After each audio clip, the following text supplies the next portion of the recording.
தற்போதைய அண்மை செய்தியை பார்த்துக் கொண்டிருக்கிறோம். வக்பு மசோதாவை எதிர்த்து நாளை சட்டப்பேரவையில் தனி தீர்மானம் கொண்டு வருகிறார் முதலமைச்சர் மு.க.ஸ்டாலின்.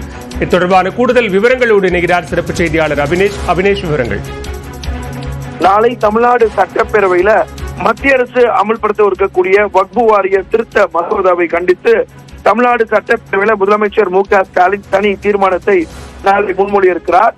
இந்த மசோதாவை கைவிடுமாறு அந்த தனி தீர்மானத்தை முதலமைச்சர் மு.க.ஸ்டாலின் கொண்டு வர இருக்கிறார். குறிப்பாக வக்பு சட்ட திருத்த மசோதாவை கடந்த ஆண்டு அமல்படுத்தி அதற்கு எதிரான கருத்துக்களை ஒரு கூட்டுக்குழுவுக்கு அனுப்பியிருந்தது மத்திய அரசு. கடந்த ஜனவரி மாதம் அந்த மசோதா கூட்டுக்குழுவால் அனைத்து திருத்தங்களும் ஏற்றுக்கொள்ளப்பட்டு எதிர்கட்சிகள் கொடுத்த அனைத்து கோரிக்கைகளும் நிராகரிக்கப்பட்டிருக்கிறாங்க. இந்த நிலையில இந்த வக்பு வாரிய சட்ட திருத்த மசோதாவுக்கு எதிராக தமிழ்நாடு சட்டப்பேரவையில முதலமைச்சர் மு.க.ஸ்டாலின் ஒரு தனி தீர்மானத்தை கொண்டு வர இருக்கிறார்.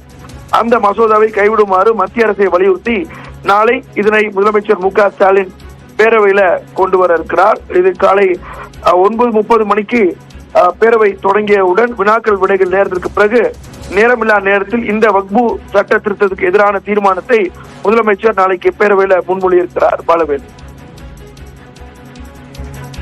விவரங்களுக்கு நன்றி அபினேஷ்.